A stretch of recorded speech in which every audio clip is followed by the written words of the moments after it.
tipologia cristã trata-se de fatos que antecipam a vida, a morte e o ministério de Jesus. Cristo é o tema de toda a Escritura. É a história de Deus que é relatada nos textos sagrados. Além de pessoas, acontecimentos, locais ou objetos, também ilustram Cristo.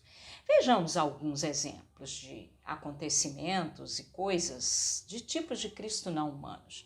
A arca, a luz, o carneiro, a escada de Jacó, a Páscoa, o cordeiro pascual, a coluna de fogo, a nuvem no deserto, a serpente de metal, o maná e muitos outros.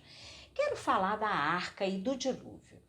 A arca simbolizava a segurança ante a destruição, a salvação em vista do julgamento, que o dilúvio aniquilaria a todos. Era a provisão da misericórdia, da graça de Deus, salvo somente se entrasse na arca. Hebreus 11:7 diz: pela fé Noé, divinamente avisado das coisas que ainda não se viam, temeu e para a salvação da sua família preparou a arca, pela qual condenou o mundo e foi feito herdeiro da justiça que é segundo a fé.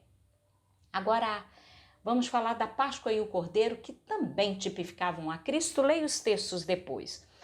Primeiro, o Cordeiro não poderia ter nenhum defeito, ele era morto e o sangue do cordeiro era aplicado.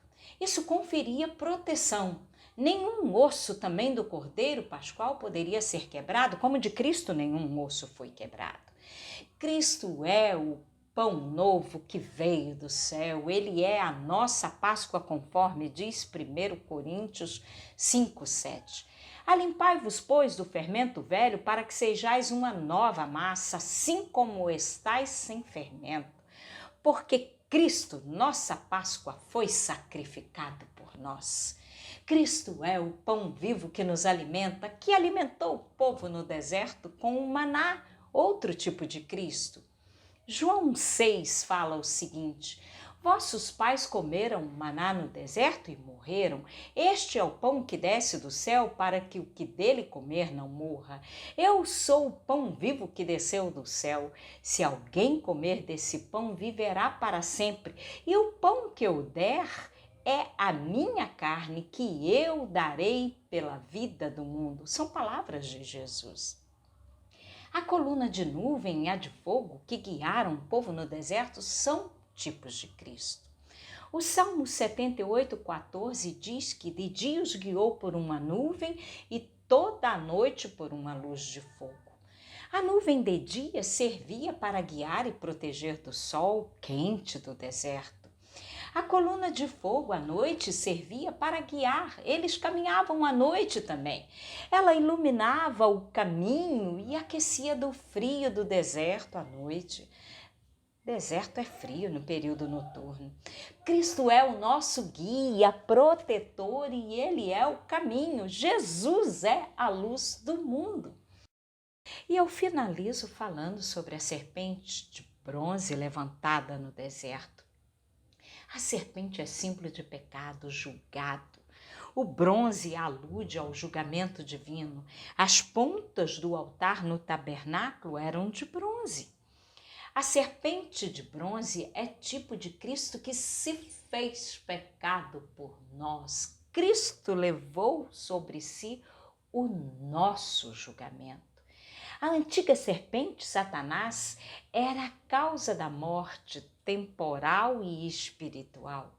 Cristo Jesus, em semelhança de carne pecaminosa, conforme diz Romanos 8, ele foi feito pecado por nós e assim cumpriu, conforme ele mesmo disse a Nicodemos, o tipo de serpente de bronze. Vamos ver João 3.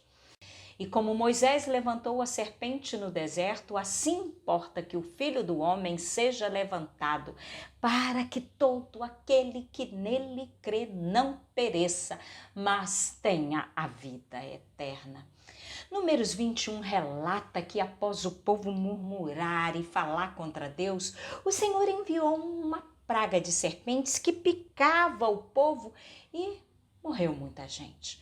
Moisés orou e Deus mandou que ele fizesse uma serpente de bronze.